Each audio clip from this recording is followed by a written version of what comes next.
Want to see your brand on TV? Roku Ads Manager makes it easy to launch targeted ad campaigns in minutes, track results in real time, and drive on-screen purchases with just a click of the Roku remote. Get a $500 match on your first $500 spent with code ROKU500 at ads.roku.com. That's code ROKU 500 at ads.roku.com. Terms apply. And then there was a period actually, and this is after Stonewall, when I was a fugitive and living underground, where I was actually making my living as a gay hustler. I hadn't come out really, but I needed a way to make money. I couldn't really get a job. I didn't have like social security number and things like that. And I was intrigued by doing sex work, and I actually used sex work as a way to explore what it was to have sex with men. And I had a good time doing it, actually. I mostly enjoyed it. I did well at it. I made some money at it. I managed to do it without ever having any really scary experiences or contracting any diseases. Why I had such a free ride with it, I don't know, but. Hi, this is Dr. Andrew Rimby, the host of the Ivory Tower Boiler Room, an arts and culture podcast. Thank you for listening. I want to just remind you all that if you're not following us on social media, please do. It's always nice to interact with you all, and I'm always posting clips from the podcast, information about our free book club that's on Zoom, and all other kinds of exciting events, and a lot of literary posts. So Instagram is at Ivory Tower Boiler Room, and so is our Facebook. We have a LinkedIn, a YouTube channel where you might be watching us now. So hi, there's a video episode on YouTube. And our TikTok is actually my name. It's at dr.andrewrimby. And Patreon is where you can find all the just uncensored, no ad episodes. It's patreon.com/Ivory Tower Boiler Room. There's usually some kind of deal going on, and you can try it out for a few days for free if you just want to see what gets posted there. And if you're listening on Apple, please leave us a review. It means a lot. If you're listening on Spotify, make sure you're following us. And I hope you all just enjoy this episode.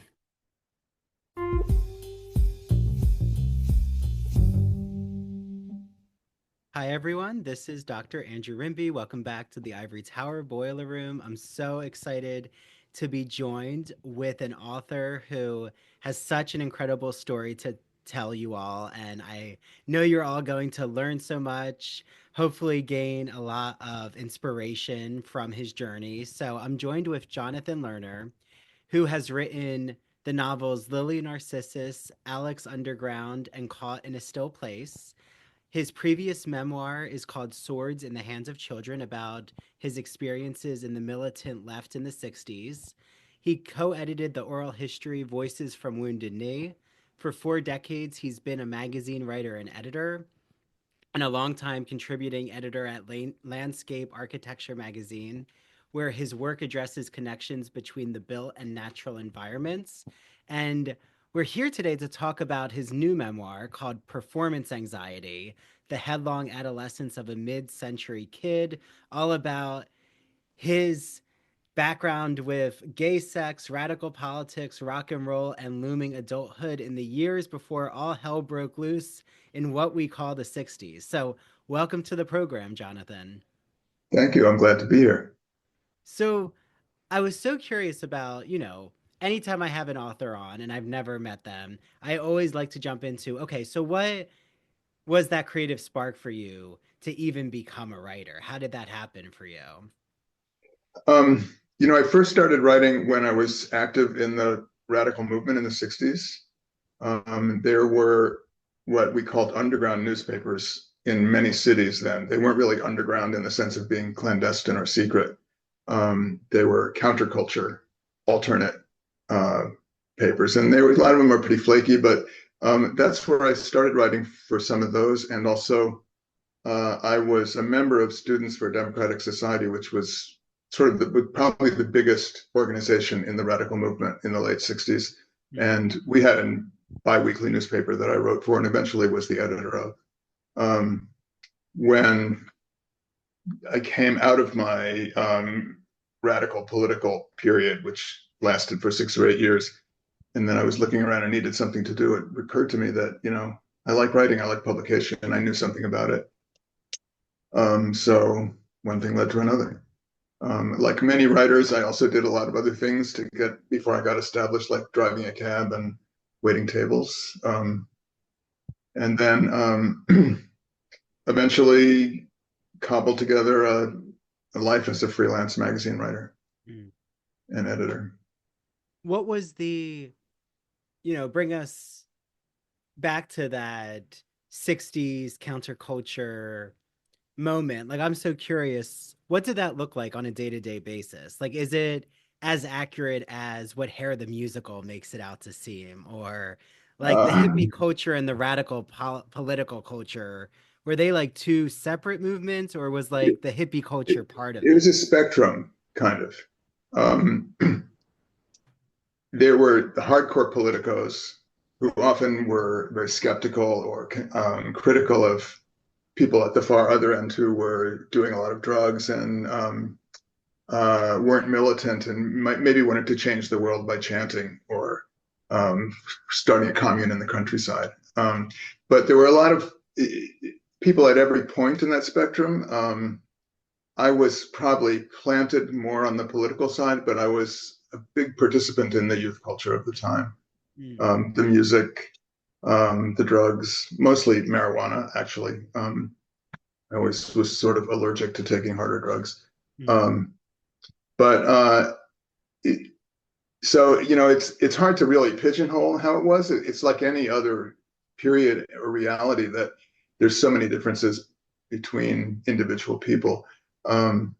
But something that I think is probably hard to imagine is that there was a sense in general among young people, among many young people, certainly students, college students, that there was some big thing about to get rolling. Something big was happening and we were all sort of part of it, and you could be part of it by just stepping into it. That might mean literally like picking up a picket sign and joining a demonstration, or it might mean hitchhiking to California and having the person who picked you up hand you a tab of acid and you were high out of your mind on the way to California. Or it might mean just like going crazy with rock and roll. I mean, there were many expressions of the youth culture and the radical movement. It's hard to pigeonhole people in any one particular place. Yeah. So how was gay sexuality during that moment? Like, was it something that was on the tips of everyone's tongue, or was it still kind of, like, how accepting was it, I guess, to be really openly gay in this movement? I'm talking about the period leading up to Stonewall, but before Stonewall. I graduated from high school in 1965. Stonewall was 1969.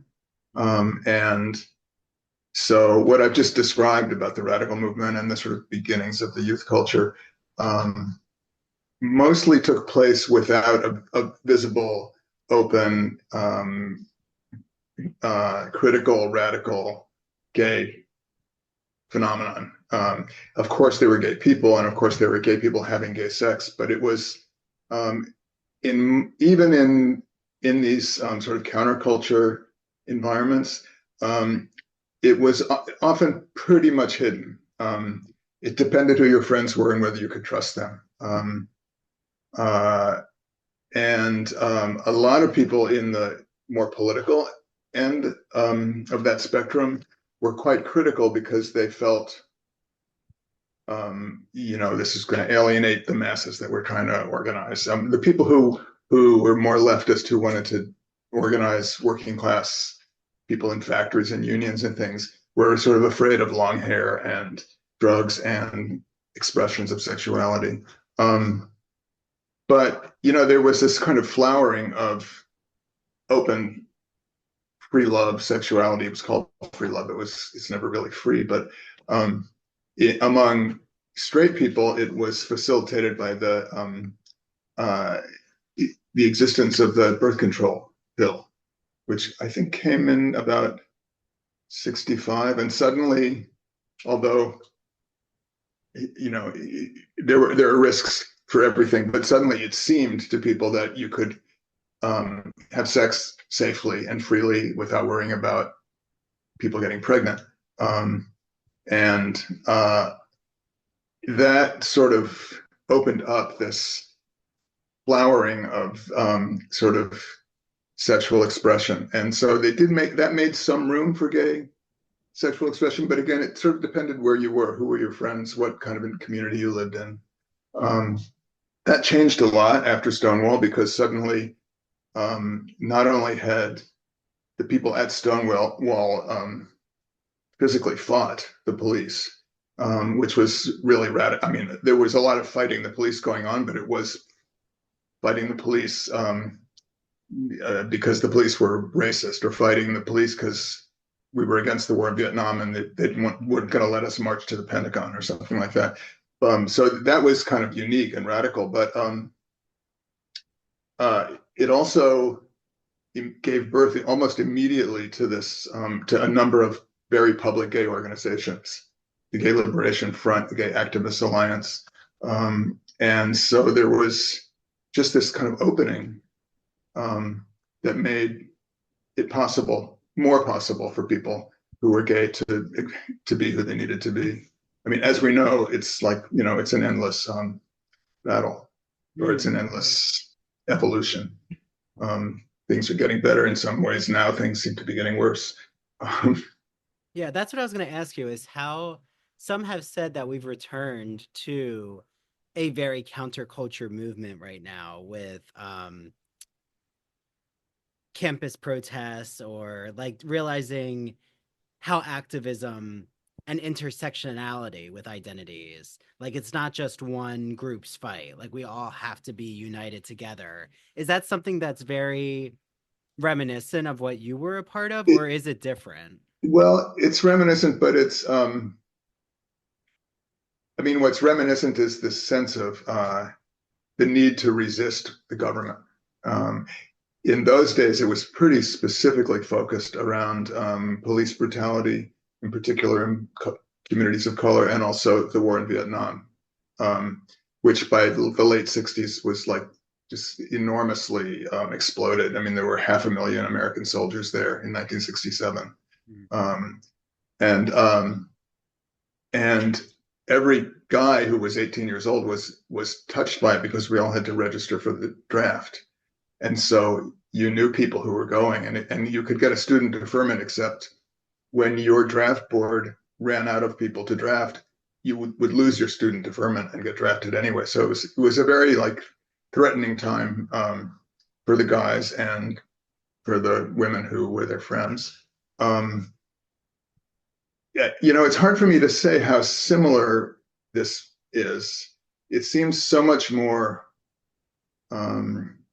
multidimensional. I mean, I feel like the attacks are coming so fast and in so many directions, as if it's like shock and awe, like the current administration is just trying to like blow everybody's mind as fast as possible. So it's hard to even figure out how to focus who's the actual target, who would be if you're organizing a demonstration, like what's the exact point of it? Where would you go? I mean, I find it really bewildering now, politically, and sort of less easy to wrap my mind around than it was when there were a couple of major burning issues. Now it seems like the whole world is a burning issue.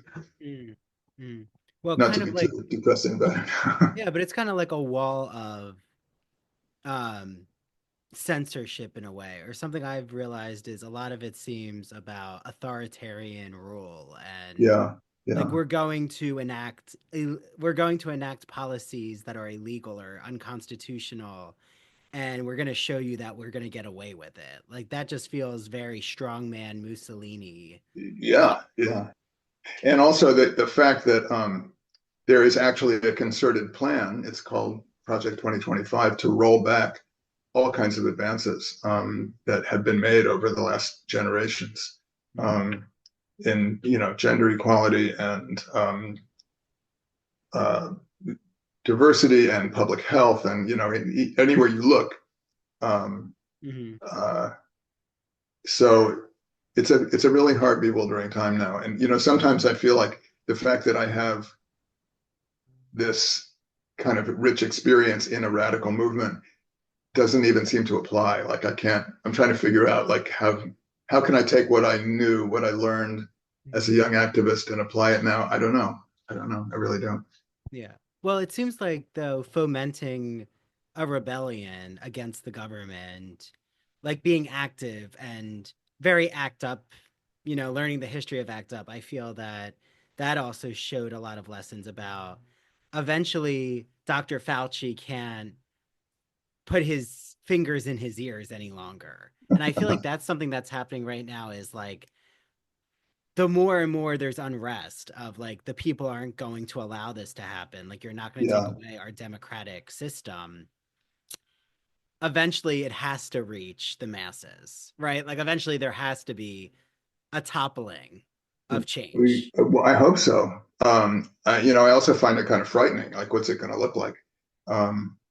But I feel like a lot of people who voted for the current president are going to be hurt very soon by his actions.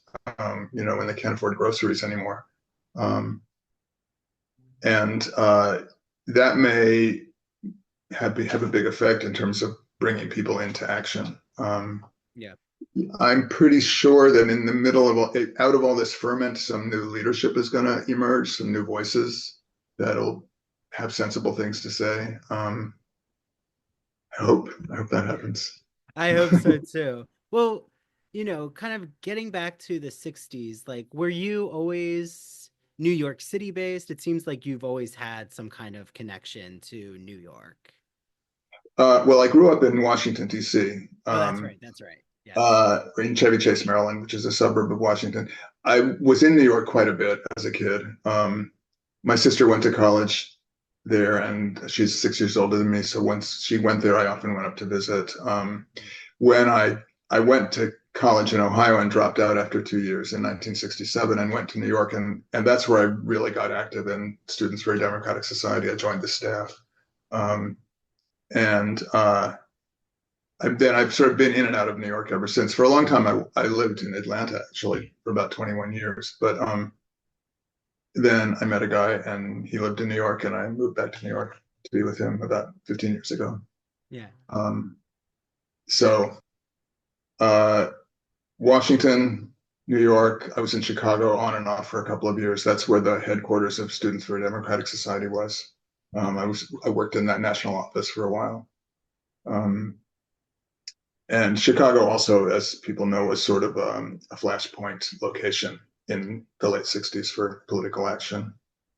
So I was there a lot.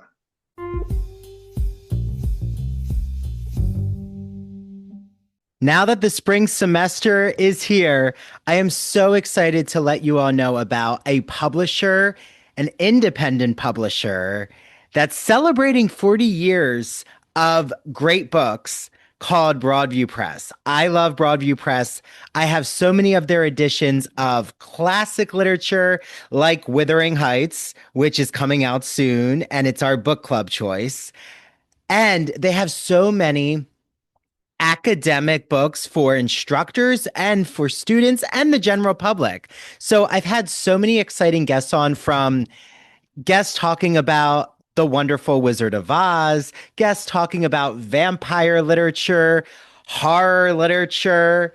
I'm looking at you, Jeffrey Andrew Weinstock, whose book actually just came out called Horror Theory. Look it up. And I cannot wait because I have two exciting guests coming on soon. And I've recorded their episode, so I know that it's going to be such an interesting conversation.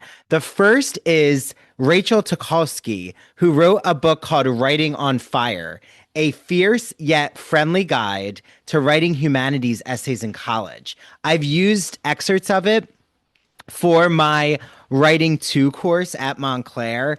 it has gone over so well. I just love what Rachel does, and we get into this in our episode about this metaphor about writing on fire, like how that's a great way to think about free flowing, brainstorming, creative ideas, and getting into that flow state, which, as Rachel explains, happens not just in writing, but in many other avenues.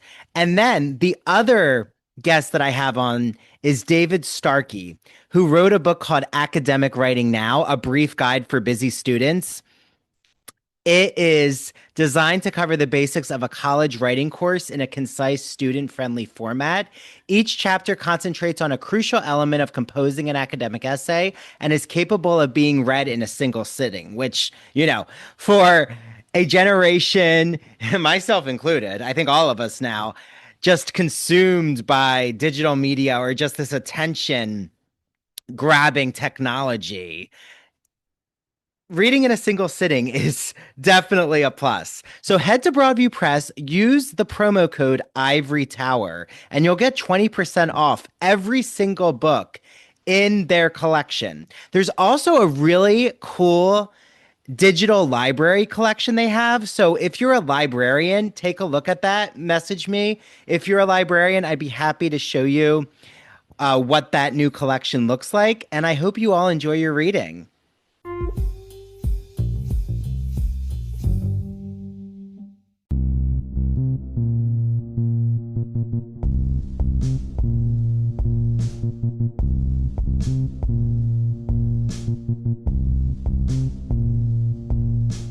Welcome to Severed, a podcast week dropping new episodes every Monday. Severed True Crime and Severed Paranormal episodes deep dive into murder, mysteries, and the otherworldly in a concise format.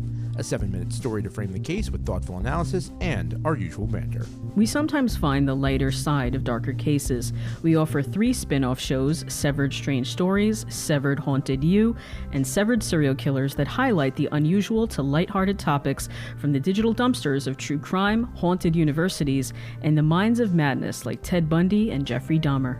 We are your co-hosts. I'm Harry Chambers. And I'm Drew Hudson. Listen on all major podcast platforms, including Rogue Media Network and Radio Garden State. Follow us on Instagram at severed_podcast.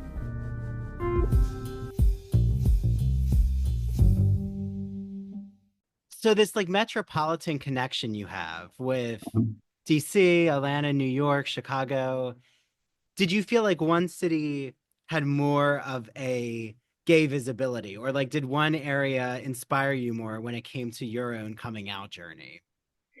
You mean way back then in the 60s and 70s? Well, I always, even as a kid, way before I realized that I was gay, or before I finished grappling with the fact that I was gay, which took a long time. I always understood that there was a gay world in New York because of the theater and the arts.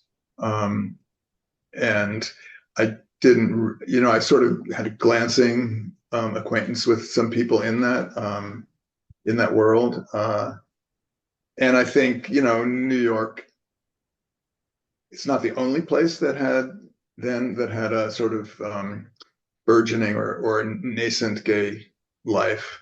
But New York is New York. I mean, it's at least it was the cultural capital. I think maybe it still is the cultural capital. So it's a cosmopolitan place. So it's a place where there's more room to, even before Stonewall in New York, there was sort of more space for people to certain neighborhoods that were pretty safe. I mean, it wasn't completely safe, obviously. But I mean, I'm not sure whether it's that kept me in big cities. I mean, I actually just love cities. I like the buzz. I like lots of things going on. And a gay life is kind of part of that. Mm-hmm. Mm-hmm. Well, so, what year would you say, okay, this is when my coming out journey begins? Do you have a year? Do you have an experience? Or, because I know in your memoir, you talk about being with women, and you open your memoir with losing your virginity, and it's to a woman. So when does the coming out journey really? I didn't come out until I was 42 years old. when I was a teenager, I sort of knew that I was gay and I was fighting it really hard. And that's sort of one of the meanings of the title of my book, Performance Anxiety. I was trying to perform being a straight guy because this is before Stonewall. Didn't seem to be any option. I mean, there were one or two teachers that we sort of suspected were queer, but nobody was open. There was no role models. There was no sort of open discourse or conversation or language that you could use. And there was a lot of forces in the culture that made you feel bad if you tried to embrace being gay. So everything from homophobic gym teachers and getting bullied at school to like reading definitions of homosexuality in encyclopedias that told you were sick.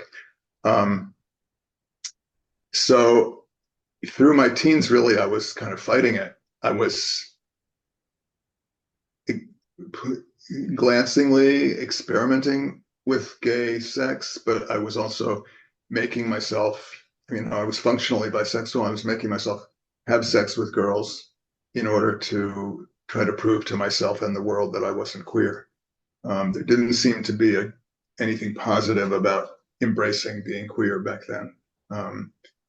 Again, this is before Stonewall. I think that made a big difference. So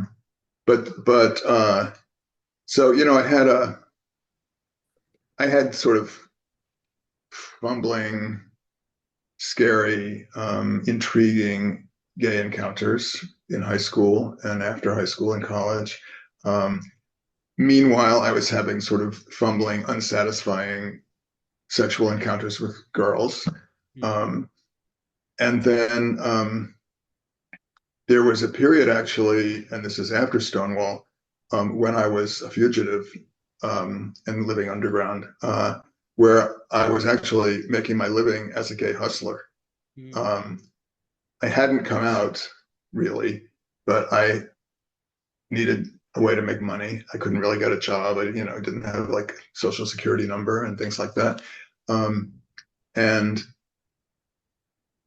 I was intrigued by doing sex work, and I actually used sex work as a way to explore what it was to have sex with men. And I had a good time doing it, actually. I mostly enjoyed it. I did well at it. I made some money at it. I managed to do it without ever having any really scary experiences or contracting any diseases. Why I had such a free ride with it, I don't know. But so, when that ended,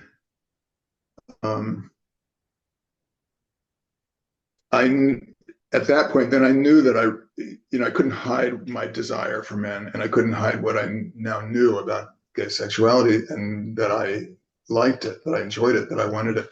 But I still felt the cultural pressure to be a straight guy. So, or to at least not be a queer, at least to be bisexual. So, I was married to a woman for 13 years.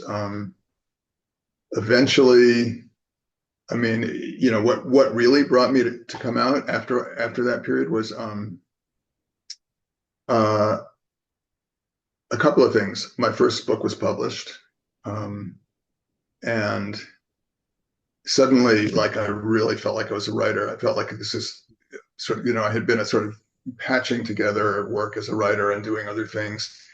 And the fact that you have a book published doesn't mean you suddenly have a writing career. It's not like editors are then going to knock down your door.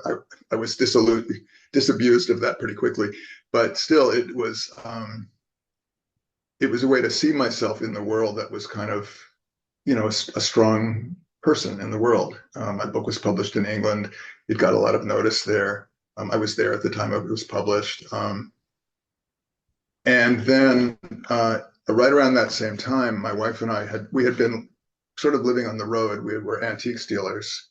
I went from being like a revolutionary to the totally opposite world, which is like dealing in antiques, because I was so burned out on the one. I wanted to do something different. And we had mostly been driving around doing antique shows in different cities in the South for 10 or 12 years. And we finally decided to settle down, and we picked Atlanta because it was sort of geographically the center of our circuit. Mhm. And we'd been through there to do shows a lot of times, and we knew a lot of people there. We're familiar with the city. So we decided to move to Atlanta. We bought a house in what we didn't realize was a sort of pioneer gay renovation neighborhood. Every time I went out to walk the dog, I was cruised in the park across the street. I pretty quickly fell in love with this guy that I met in the park, and ended my marriage and came out. I mean, it was way overdue, let's say. But coming out is hard to do, no matter when you do it, and it's always better to finally do it, as long as it takes. Yeah. Do you still talk to your ex-wife, or like what was No, that? we're not in touch. We haven't been in touch for a long time. That's a different story. Yeah, yeah. So did you like see though through the decades, like, and even taking us through what you do in your memoir, I just love like how you, like, it's not just a coming out story, which is powerful itself, but it's like through your political framework, through just cultural shifts and changes. And was there like a decade where you realized, oh, this is like gay culture is really flourishing? Or like, was it the 90s? Was it the late 90s, the early 2000s? Like, do you remember like a watershed moment where, like, Um, yeah. I don't. I mean, I don't really remember one particular time. I mean, post Stonewall, in my experience, there has just been this flowering of queer consciousness and queer openness. And it's, Atlanta was a big regional gay center, giant pride celebration every year. And I was sort of, in that world, but I've never sort of been exclusively in a gay world either. So,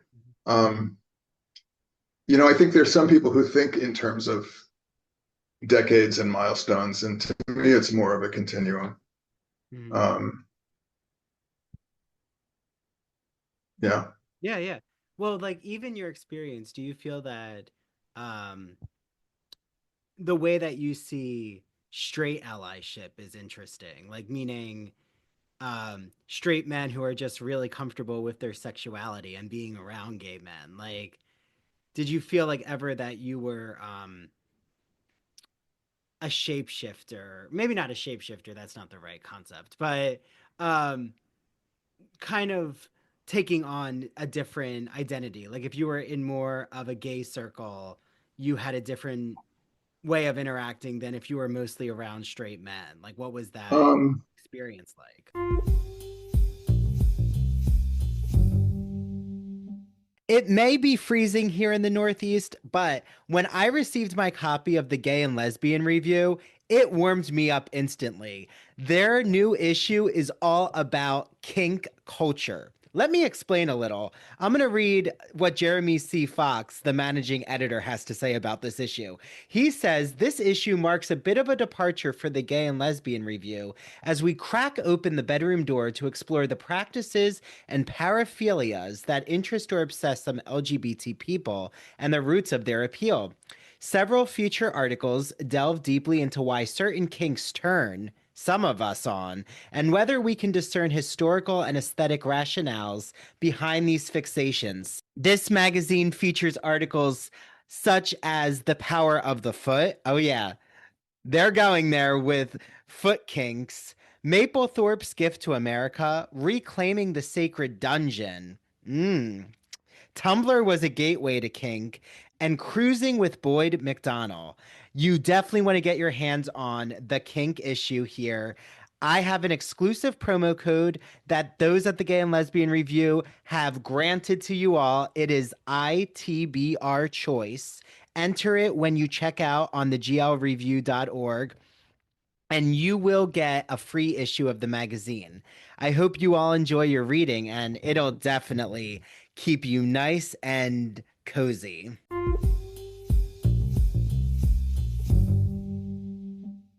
Are you a fan of classic Hollywood movies? Are you a fan of queer cinema? Then do we have the podcast for you. Hello, everyone. I'm Christian Garcia. And I'm Luke Delmar. And we are your hosts of That Old Gay Classic Cinema, where we take a look at some of the greatest films of all time and analyze them through a queer theoretical lens. Let's be honest. LGBTQIA+ people have been a part of Hollywood since its inception, and this podcast celebrates those artists and entertainers of yesteryear, while also taking a closer look at the queer-coded characters and stories in classic Hollywood films long before queer representation entered the mainstream. So follow us down the road of classic cinema as we give you a guide to some of the films that touched our hearts, brains, and even gave us courage to be ourselves. You can listen to That Old Gay Classic Cinema wherever you get your podcasts, and be sure to follow us on Instagram, YouTube, and TikTok. All right, listeners, we're ready for our close-up.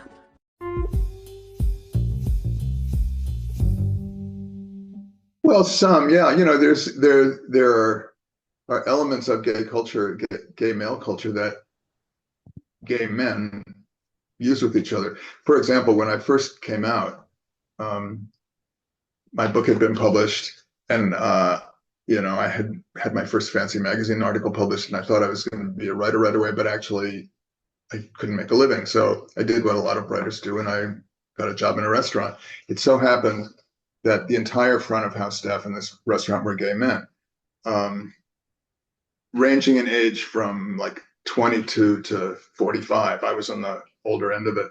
It was like 6 or 8 guys. So we worked together every night. We went out drinking afterwards. They sort of taught me a lot of gay culture, a lot of gay language, a lot of gay sass, and jokiness. And that was like kind of a lucky place for me to land, actually. Even though I you know, had gay experiences and known gay people long before that, I hadn't been sort of immersed in a gay world. And so that little bubble in that restaurant was kind of my training ground. And I worked there for a couple of years and ended up with a couple of like lifelong friends from that experience. So I suppose, like, in that context, I camped it up more than I normally do. Yeah, like, did you ever find yourself code switching, I guess would be the concept. Yeah. Not consciously, really. Not really, no. Mm-hmm. Mm-hmm. You know, I don't wake up every day and think, oh, I'm a gay man. I just wake up and I'm just me. You know, I'm not actually, I have a lot of gay friends. I live in a town that has a pretty visible gay population now. But it's also not really, I mean, it's one of my identities, I guess, or it's part of my identity. It's not like the center of my identity. And I was kind of, by the time I came out, I was already like too old for a lot of gay nightlife to appeal to me. Like I never really hung out in the clubs. It was sort of post-disco. You know, I was already in my 40s. You know, I was already like kind of getting older and more tired by the end of the shift. Yeah.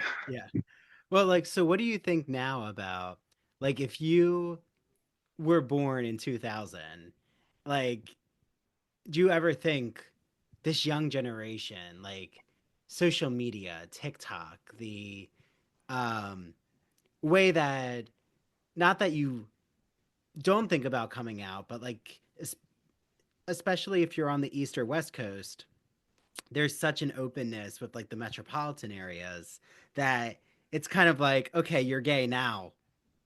Like, now what? Like, now you're part of a community, or like, there's just so many different ways of being in the world, of even opening the doors in ways that like didn't exist, or the paranoia was more intense in the past. So like, you know, what would a Jonathan Lerner who was in this generation, do you feel like your life would change drastically?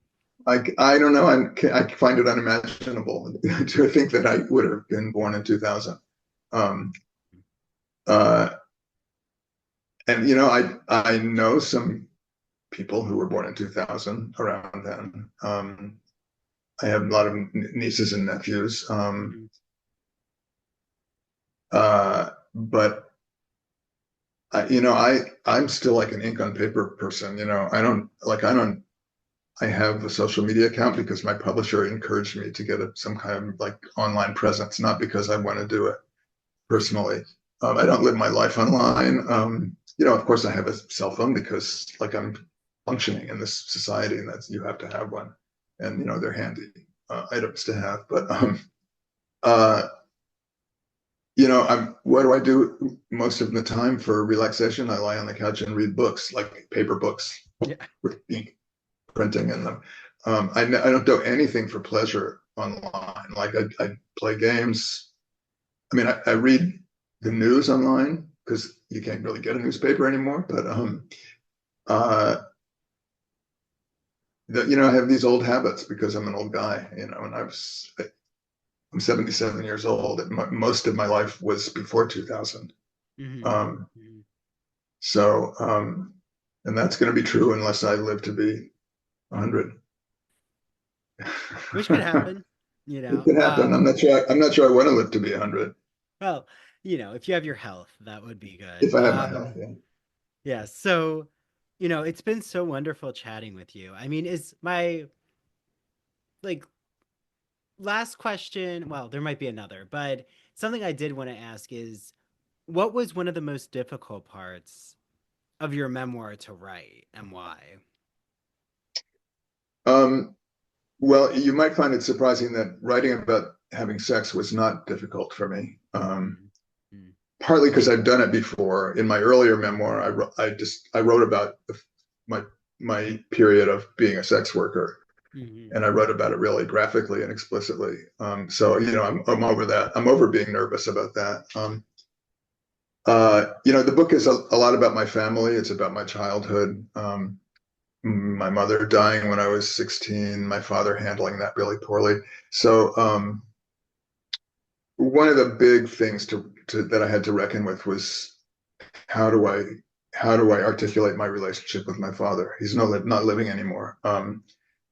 We had a pretty brittle, chilly relationship. So trying to understand that and trying to figure out a way to portray it that was honest without being condemning of him. That was pretty hard. Otherwise, I find writing memoir really fun, strangely enough. Maybe I like to talk about myself. I don't know, but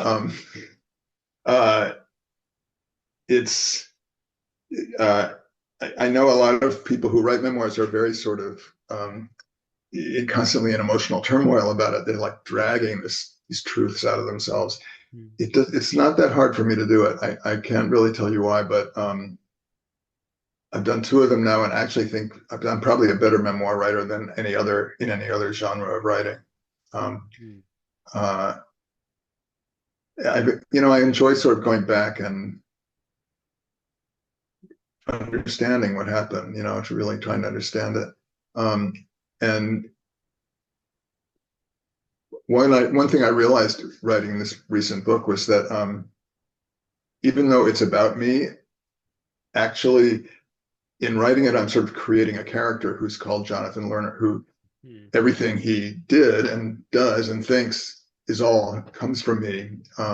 But it's like a different, there's this, I thought a lot about this phenomenon called autofiction that's sort of current in the literary world, where some writers call what they're writing novels, but they're just using material straight from their own lives. And I think here's another continuum between sort of autofiction, memoir, real fiction. Where do you, I don't know, sometimes it's hard to really discern which something is. So, I mean, I call my book a memoir because I didn't make anything up. But I also realized that I was using the craft of fiction writing, the same sort of techniques to make a good story and to, It has a story arc. It has a plot. It has character development. It has tensions that are resolved. So, in a way, I feel less able to even talk about the literary aspects of it now because it just seems kind of fluid to me between those different kind of types of writing. No, that makes sense. And like, do you think that there's a certain ripe age for writing a memoir, or like, you could be in your 20s and produce a good memoir? I think it's just if you have a good story to tell. Um, I think I had a good story to tell.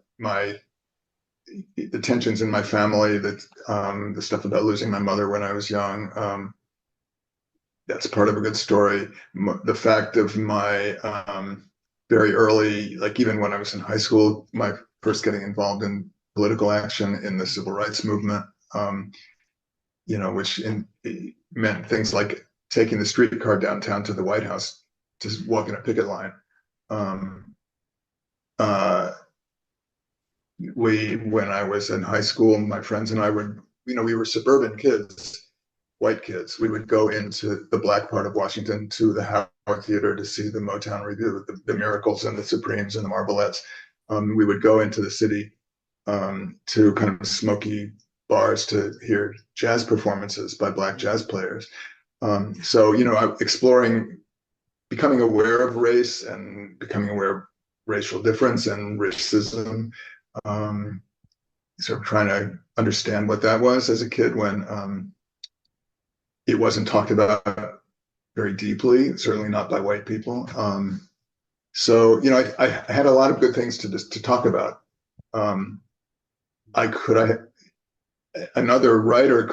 Another version of me maybe could have written the same story 40 years ago, but I wasn't sort of ready to do it.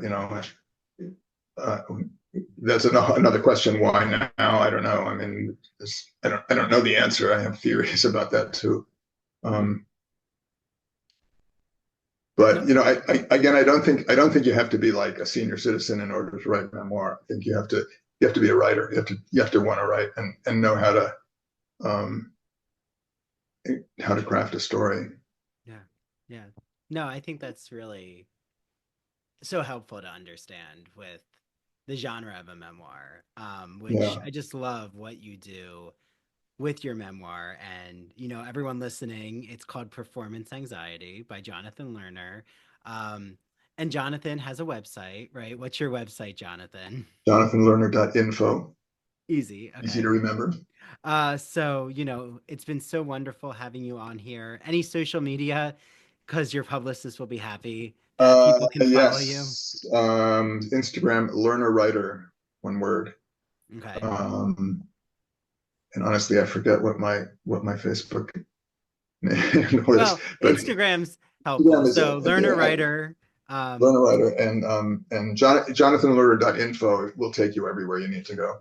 Good, to all your books. And some other videos of me being interviewed and things like that. Oh, good. Well, this was such a wonderful conversation. Yeah, thanks very much for the opportunity. It was great. Yeah, of course, Jonathan. Well, and can't wait for more people to learn about your story. And it's such an important story to tell. So thanks for coming on and chatting with me. All right. Take care. Okay. Thank you. Bye, Jonathan. Bye-bye.